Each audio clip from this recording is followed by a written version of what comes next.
How's everybody doing today? Welcome to Live with Joe, Cup of Joe. So, remember, folks, like, share, comment. It's how we make things happen here. We got some good things that happened this week. I went up, spent some time with some friends up in Coeur d'Alene over the weekend, did some meet and greets. That was really awesome. But I think what we really want to talk about here today is, aside from the like, love, share, and all of that fun stuff, is Governor Little rolled Idaho back to stage 3. Okay. That, of course, is a loaded situation.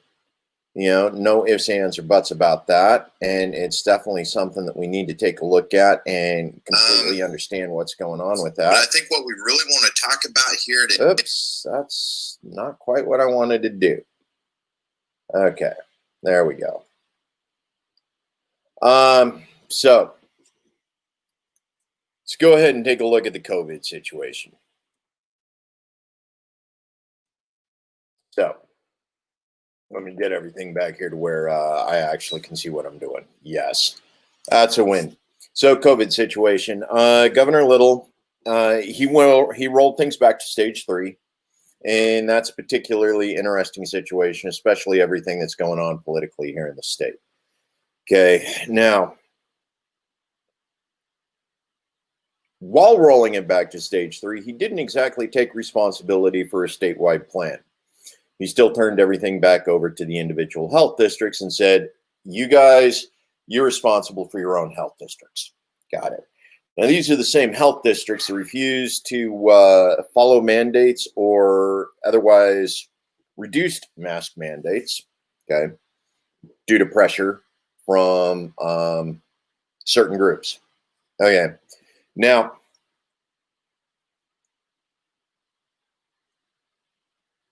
let's be honest here. I am not in favor of the mask mandates. I think they're BS.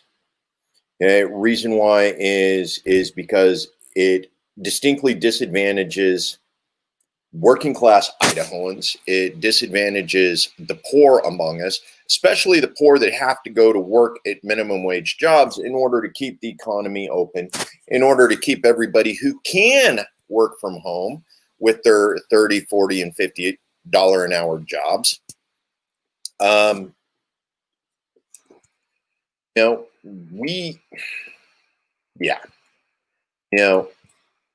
The mask mandates don't help those people. Haven't, won't. And in addition to that, it also puts an additional burden on them because now they have to go around and purchase masks in order to go out and do the things that they do out in public. That puts a financial strain on them above and beyond, everything else that's going on. So the mask mandates, no. Bad idea. Doesn't work. Yeah, it doesn't work either. So, why even bother going there with the mask mandates?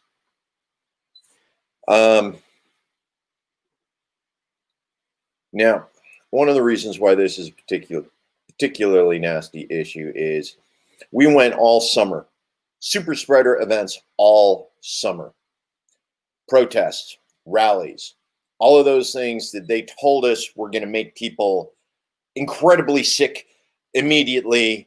And guess what? The spikes from those super spreader events never, ever happened.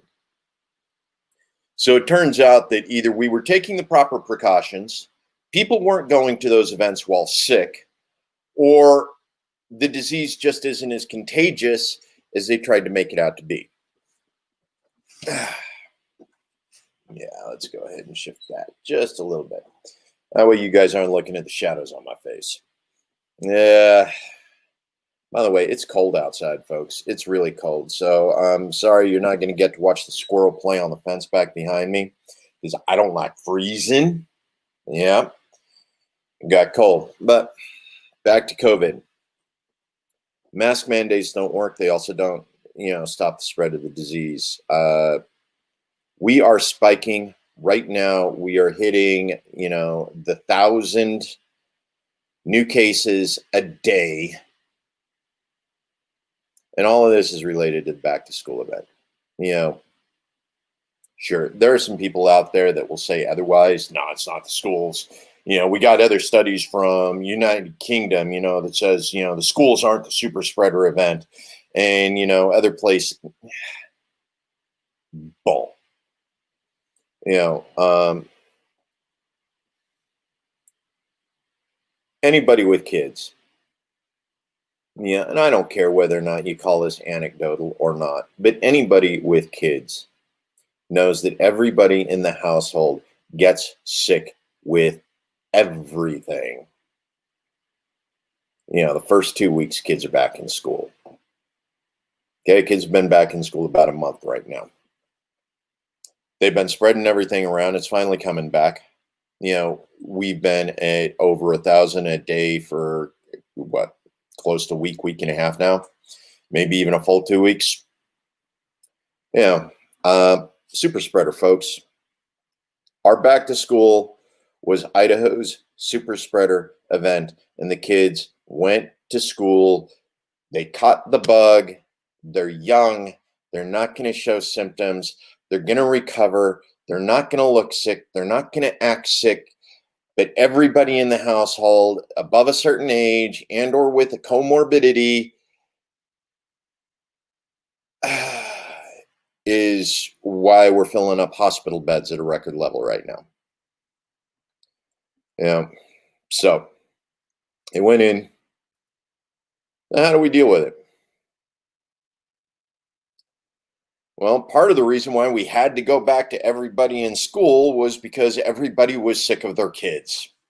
You know, funny how that works. You know, you're sick of your kids. Let's send them to school so they can get sick at school and bring everything home.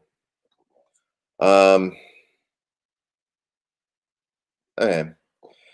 Now, there's an awful lot of people out there. You know, you got lucky. You grew up. You went to decent school. You weren't in that one school district with that one kid whose parents just never understood hygiene. So you never understood just how quickly, you know, disease and contagion can spread through a public school. You know,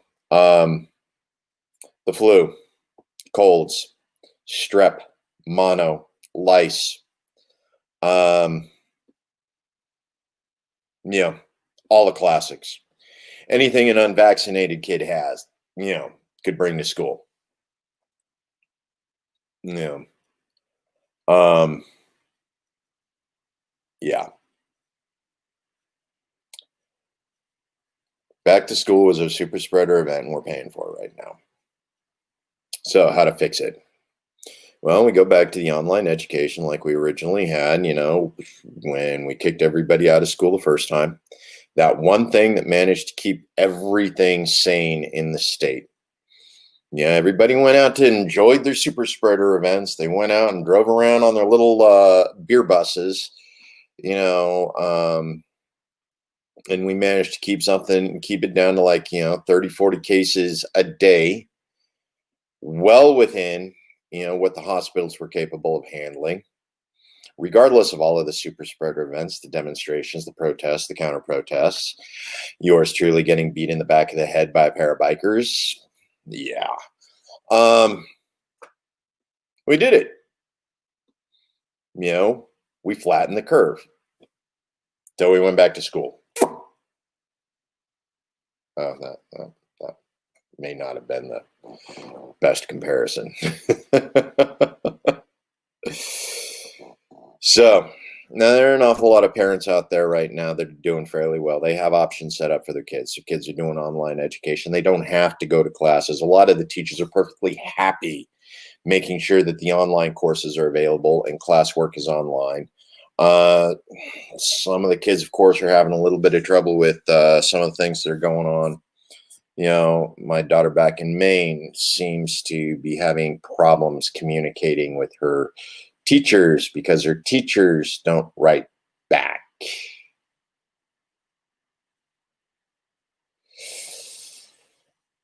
If you're going to support online education for your students as a teacher, you still got a job to do, folks. Just saying.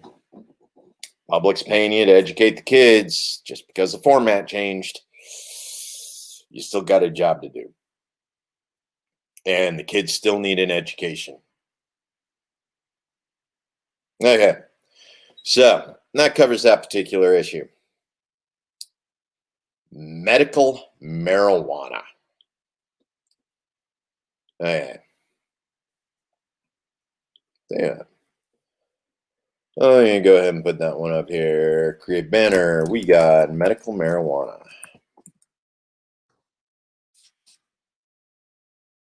Helps if I actually spell it right. Okay, medical marijuana. We have a ballot initiative that was squashed because of COVID this year. Okay, we jumped through some hoops. We worked through some other organizations. Marijuana Policy Project promised to help us out if we made some changes to the ballot initiative, and that set us back a couple months on collecting our signatures. And then MPP bailed on us, and yeah, MPP, you suck.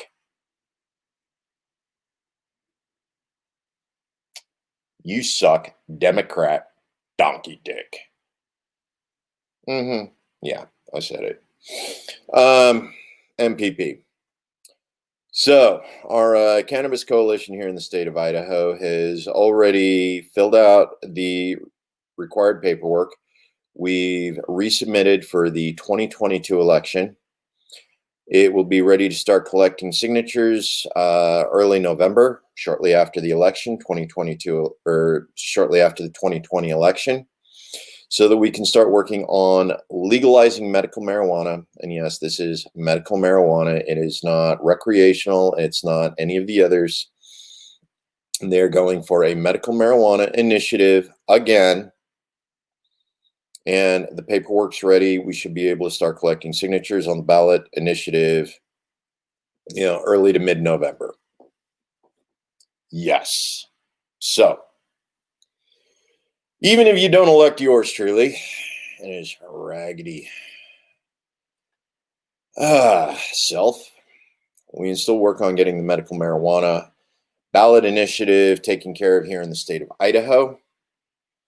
And what that'll do, unfortunately, is it just legalizes it in the state of Idaho. It doesn't actually take it off of the federal Controlled Substances Act. It doesn't deschedule it from Schedule 1. Legalization in the states is still entirely dependent upon whether or not the executive branch continues to support legalization, even though the legislative branches have refused to remove marijuana from Schedule 1 on the Substance Control Act. So, something for you guys to think about. Thing is as long as it's still on Schedule 1, every one of you who runs across the border to pick it up and bring it back, is running the risk of, no, you're committing a federal felony because we haven't eliminated the law yet. Letter, spirit,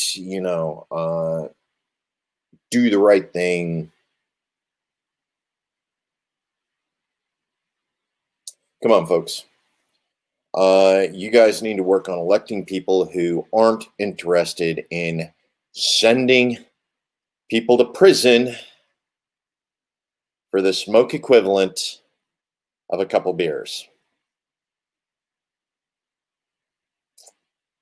Just saying. Okay, so what was the next subject we wanted to cover? Yes. Grow the LP. Let's go ahead and make that shift here real quick.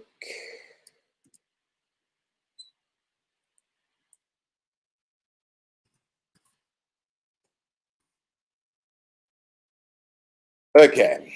A lot of people say, local.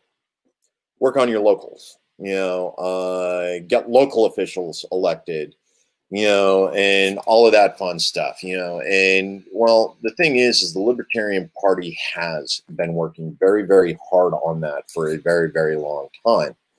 We recently, you're going to make me go in and do that here too, aren't you? Okay, so we're going to do this because I got to do this in order to figure out exactly where things are. Yeah, you'd think at some point I'd actually learn to be a little bit better prepared with my stats and related items, in relationship to some of my posts. Yet here I am. I'm still last minute jumping on and making things work.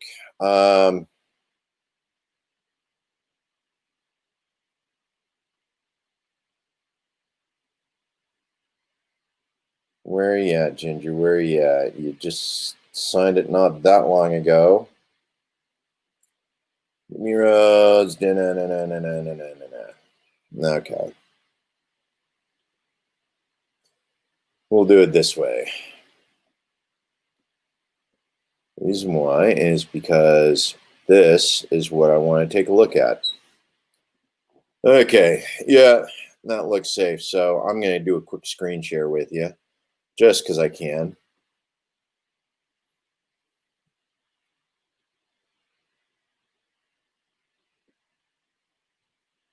Yeah, that's what I want to do. And I'm going to go ahead and pop this over. Yep, see, right there. So what you're looking at here is this extremely long list from Joe Bishop Henchman. He is the Libertarian National Committee chair. And you take through this extremely long list of candidates who are currently running this year, by state, the whole 9 yards. And then after we get down to the bottom of it, we actually get a couple comments, not just from the Libertarian chair, but Ginger was nice enough to go ahead and share with us. That's how long the list is. Wow, look at all the Libertarians in Texas and Washington and West Virginia running. All right, so right here, we take a look at this. Spike Cohen.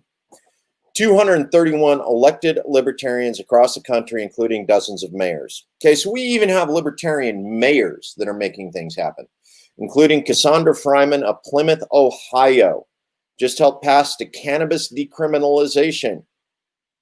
Okay, now what that basically means is that the Plymouth, Ohio Police Department will not be enforcing any cannabis-related crimes, as long as cannabis is the only crime that, is being associated.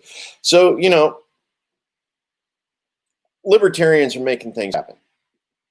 280 offices. We have success for the Libertarian platform all across the United States. And we need to start respecting that. Now, I think we even have a Libertarian who's holding office here in the state of Idaho right now. And, okay, yeah, it's a canal district. It's a water district. She's still a Libertarian. Yes, she is. But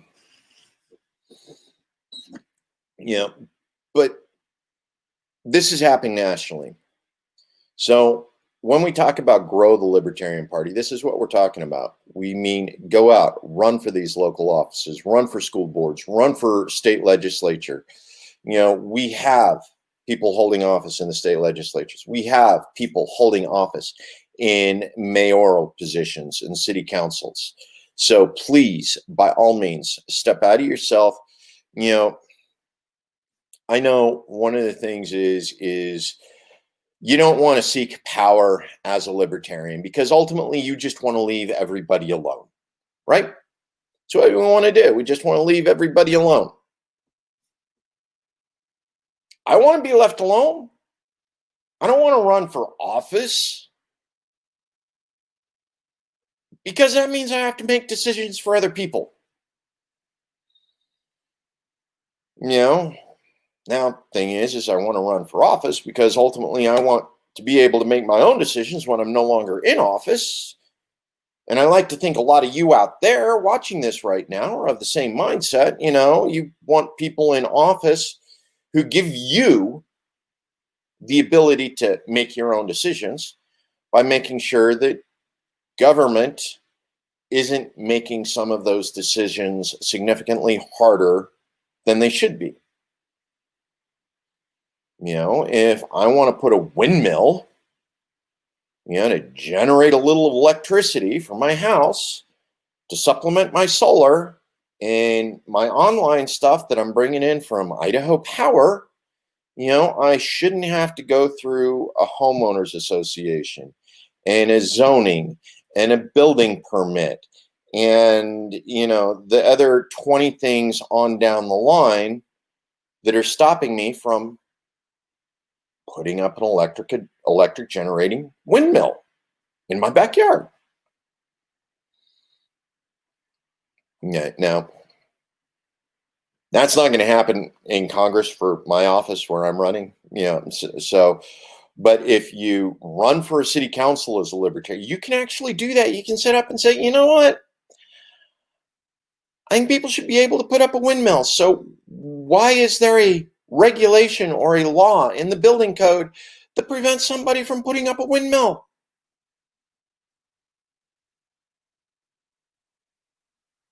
Right? Okay. So grow the Libertarian Party. Run for office. Any office. School boards. School boards right now. Some of you should seriously look at running for school board because right now there are a bunch of school board administrators right now that are going, screw this.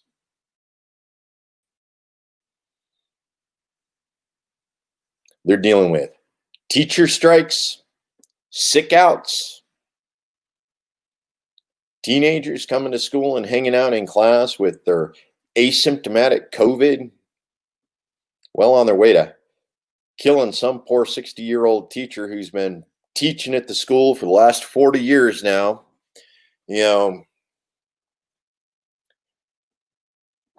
That one teacher who taught your kids' grandparents, still teaching at that school. Yeah. There's a few of those out there. Looking at, they're in their 60s now, looking at that comorbidity rate and going, you know what? I think it's time to retire.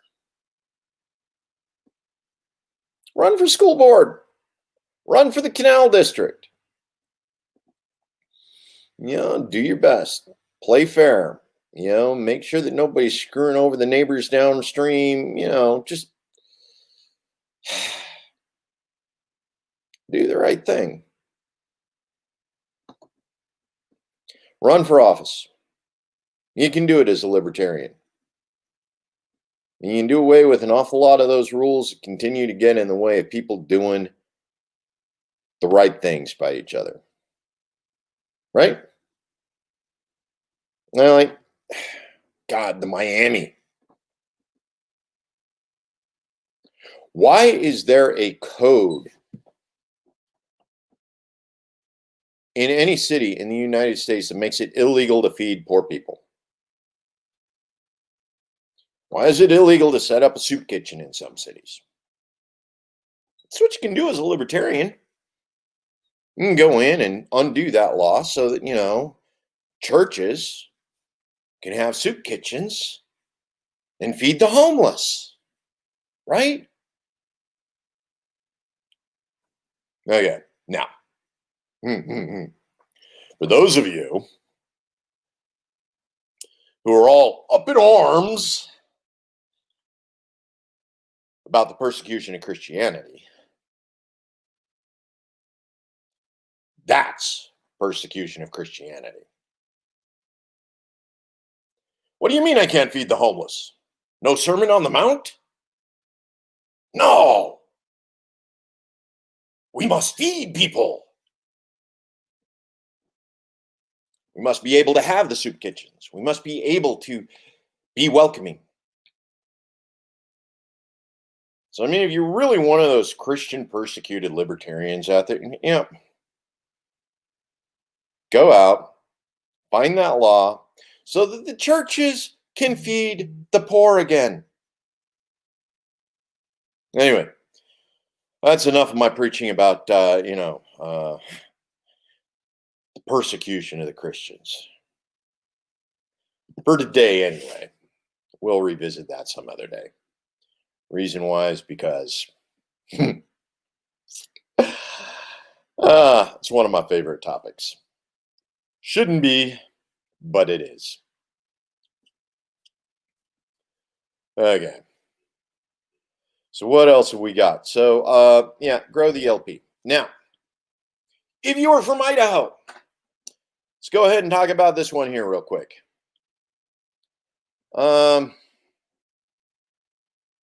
God, I look like shit today, guys. Why didn't you guys tell me that?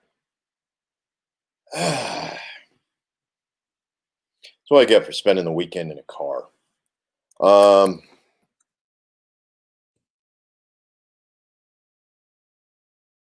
Okay. Early voting is on in Idaho. I'm not sure where the polling stations are for you, but there's a message out there. You can go out and take a look.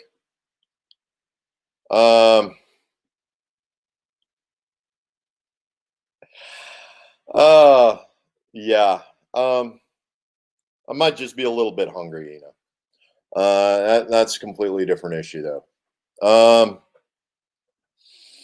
Grab a little something to eat right after this. But the early voting, it is going on in Idaho. There is early voting in every county. The polling stations in some of them are open. You'll actually have to look to see where your early voting is. Just like you'll have to look and see where your polling station is when it's actually time, if you wait until November 3rd to actually go in and vote. But early voting is available. It is happening right now. Pay attention to what's going on, folks. You have the opportunity to go in and find a sample ballot for your area. Find the candidates for your seats. Check up on them. Understand what they're about, what's important to them.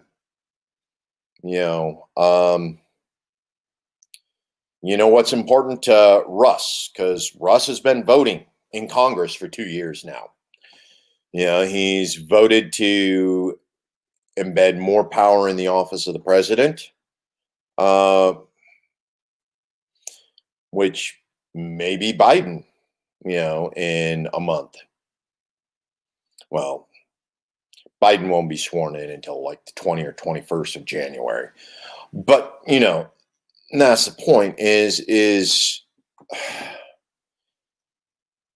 when you vote to imbue the office of the president with more and more power, continue to centralize and focus that power, and it could literally go to anybody,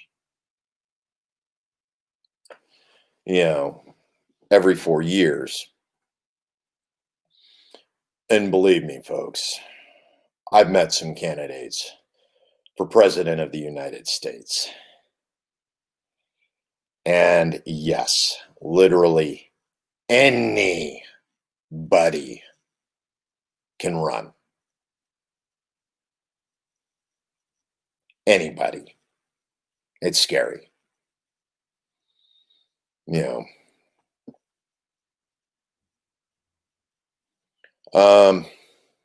So step back and realize that maybe the centralization of power in Washington, D.C. is not a good thing, whether that's imbued in the Supreme Court of the United States, the President of the United States, or the Congress of the United States.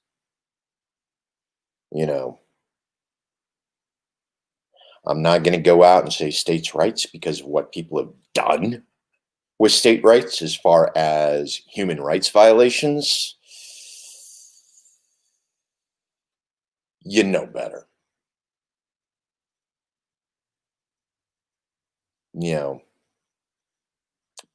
What was the story of the Loves? Who remembers that? The Loves. Turned into a Supreme Court case.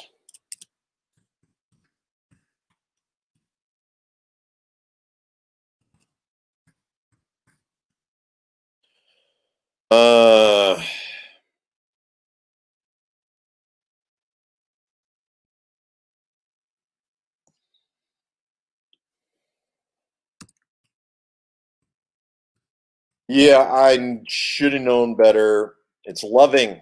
Loving versus Virginia. 1963.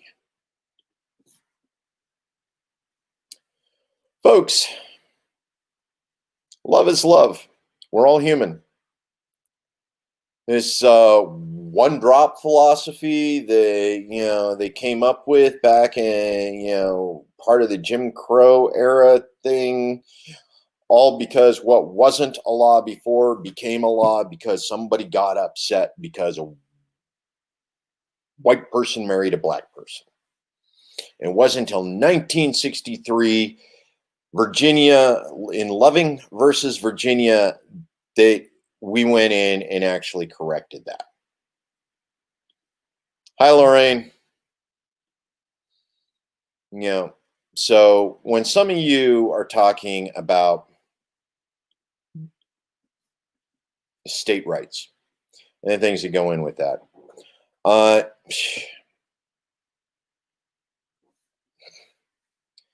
dude, states' rights wasn't about human rights violations. It wasn't.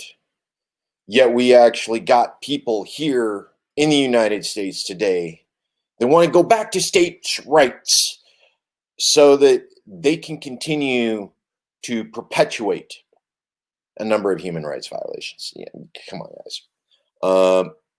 Don't do it. It's not good for people. It's not good for the community. All it does is let people know that you hate people that are different than you. So yeah. But community, folks, most of these decisions that should be made at the community level right now, yeah,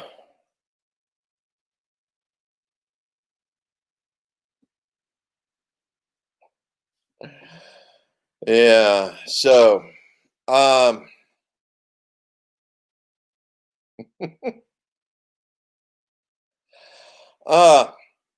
yeah.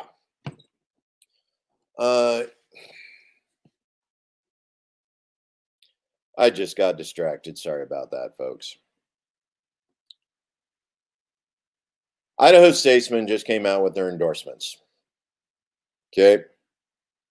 Idaho Statesman is the largest newspaper. The Statesman's editorial board came out and endorsed the two Democrats, Rudy Soto and Paulette Jordan, for their relative offices.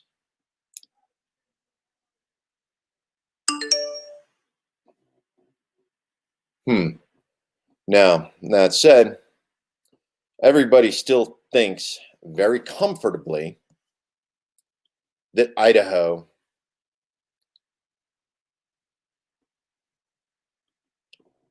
Dion, I have no idea what ACA 5 in California is. You're going to make me look it up now. But let's go ahead and finish taking care of this other issue real quick. Community, the power belongs to the community. The community should be able to step out and be able to make decisions at the community level because they know what affects them at the community level more than anything else. Right now, we have policies that are set back in Washington, D.C., where we can't wipe our own butts without Washington, D.C.'s approval in certain institutions here in the Treasure Valley and in Idaho. One of those happens to be education. Okay, literally, in our own schools, in our own state, we have to ask permission from Washington, D.C. to wipe our own butts. The reason why is because the Department of Education has blanket policies and has instituted these key performance indicator measurements that release funds back to the state based on graduation rates, which may or may not have anything to do with literacy, yada, yada, yada, yada. Okay. The power to determine the best education for the children in your community belongs in the community, not back in Washington, D.C. I'm just saying.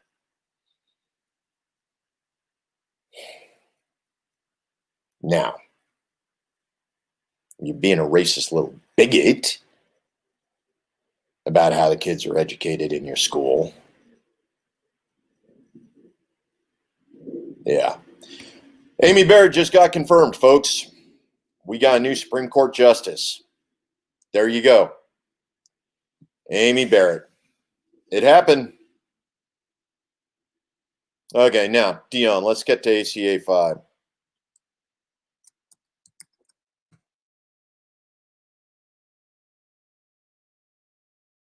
Oh, interesting. The Assembly passed ACA 5, which would strip language from the state constitution prohibiting the consideration of race and sex in public education, employment, and contracting.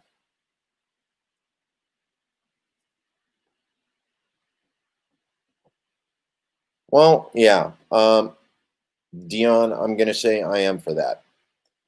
Reason why is because when we create false standards for people, especially with regards to key performance indicators, we do them a disservice, straight up.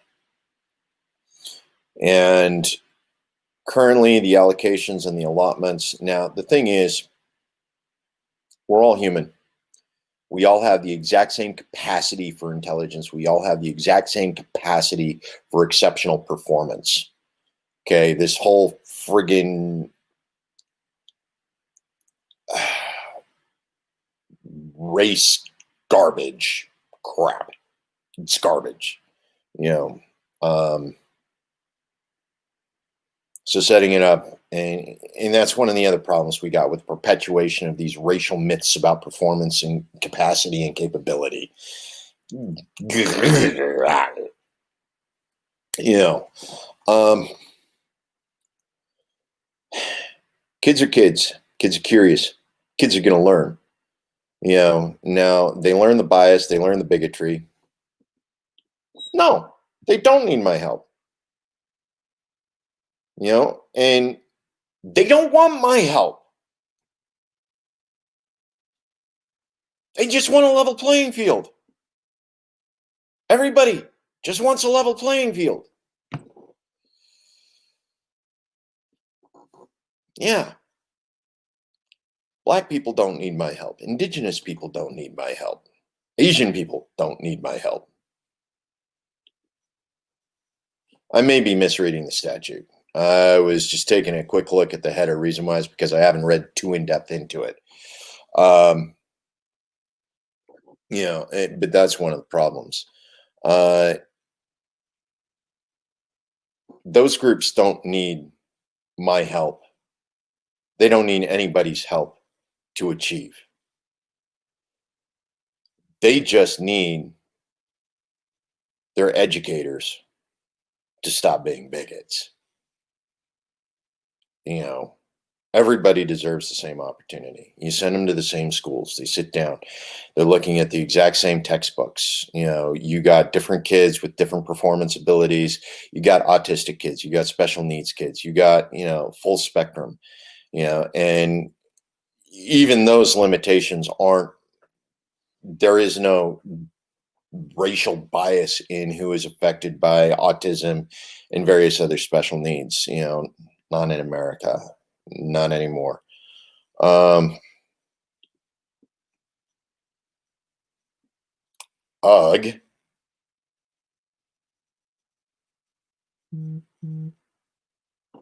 Yeah, no, that doesn't sound right.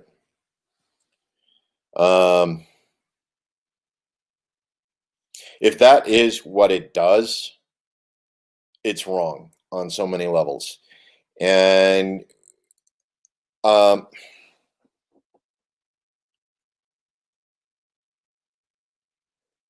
yeah.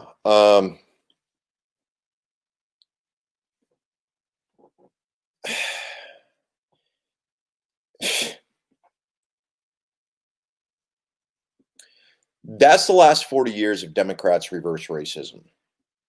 Okay. That's the last 40 years of the Democrats' reverse racism, believing that minorities are substandard and therefore needing a hand up. Okay, which is different from the Republican racism, which is, we're just going to keep them down and be more blatant about it. You know, the libertarian solution is just to look at a kid as a kid. You know, let's take a look at the problem of inner city schools. Okay, inner city schools. Okay, now these are schools that are over policed and undereducated, and the level of corruption that exists in the administration in these schools is borderline irreversible in a lot of cases. Not necessarily at the school level itself, as far as the school principal, but inner cities, you're looking at teachers unions that have decided that certain schools aren't worth their efforts. Okay, this is a bias that's created. Now, start taking a look at the education system and backing up from that. Now, one of the things,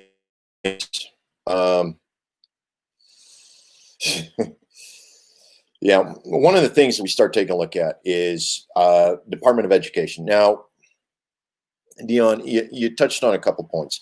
Now, Department of Education isn't one of my big issues. My big issue, bring our troops home. We absolutely need to bring our troops home. Our force projection across the world is unwieldy. It's unsustainable. We can't continue to afford it. I want medical marijuana. Reason why is because as soon as we can legalize that and start making sure that people get good quality stuff to help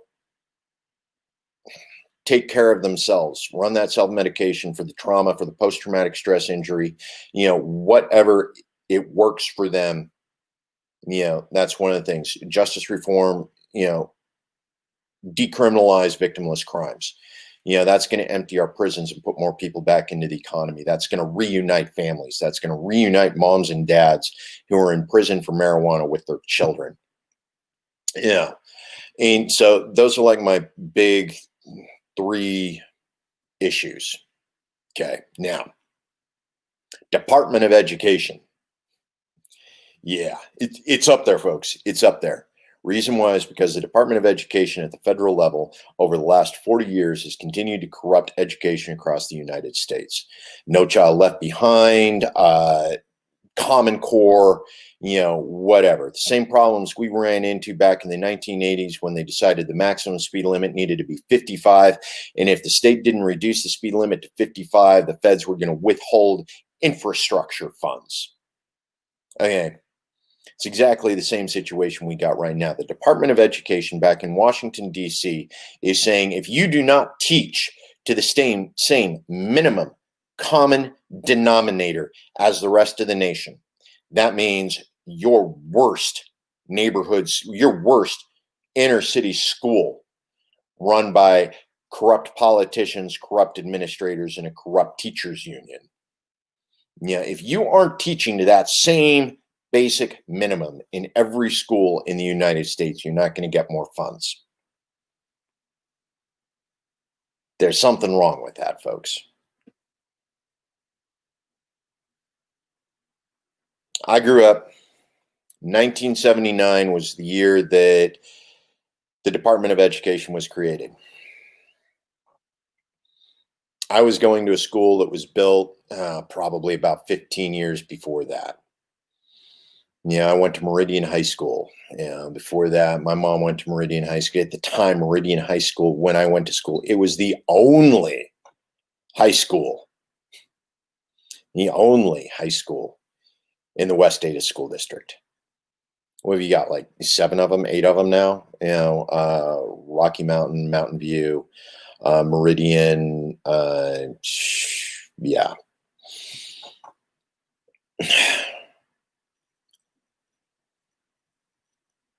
Okay. When I went to school, we had an auto shop in the school.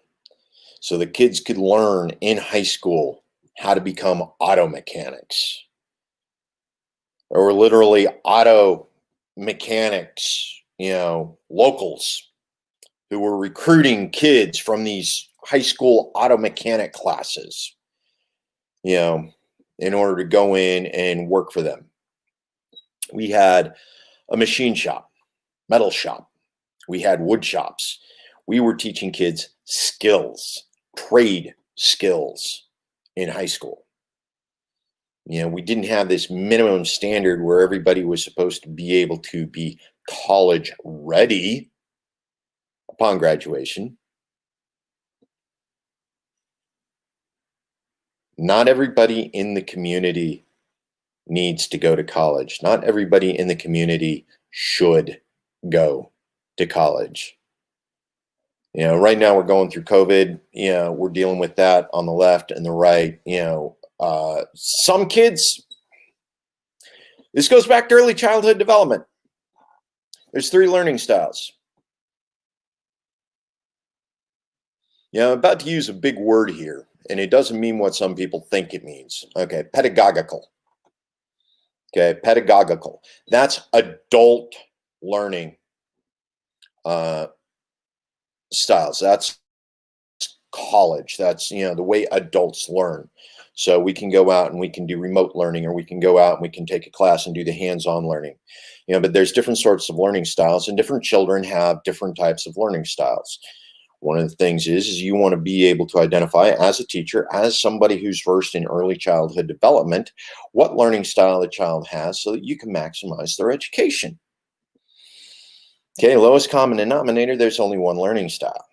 Everybody has to adapt to that one learning style. That puts everybody else with a different learning style at a disadvantage. That ain't cool.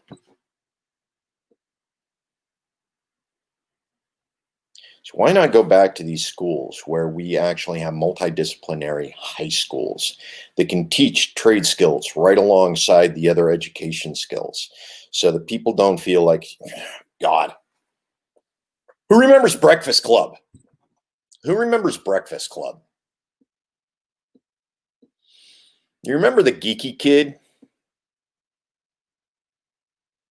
whose dad got mad at him because he screwed up his GPA by flunking shop class? Who remembers that? Flunking shop class. The straight A geeky kid decided to take an easy class because all the stupid kids were getting A's in it. And then he flunks it.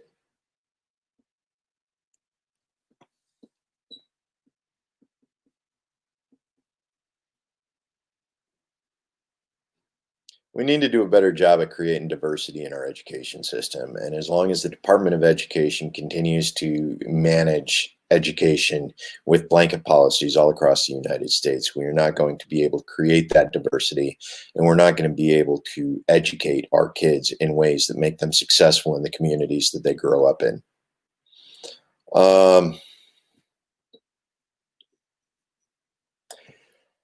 Yeah, Dion, and that's a shame. It really is. But don't worry, they're coming back because our economy just friggin' collapsed.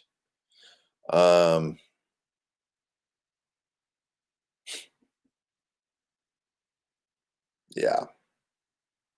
We've done a lot of disservice to those kids for trade schools. We still need HVAC.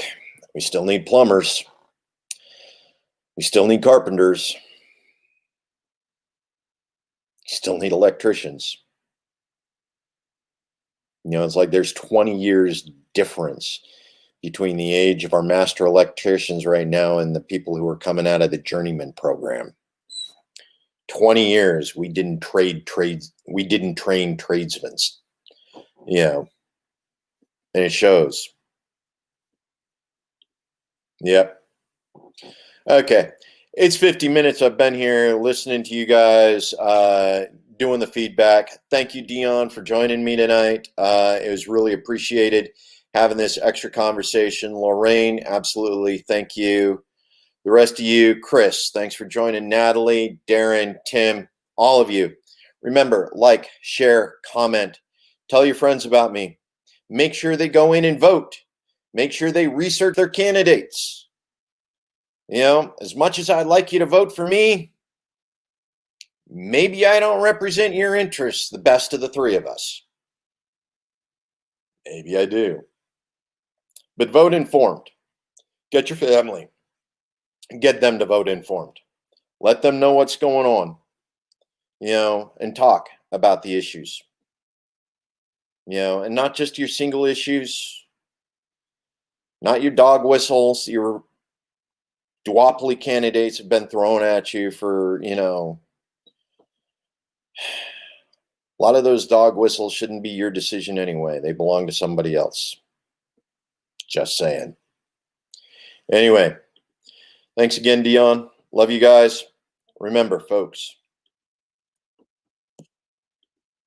family, friends, community.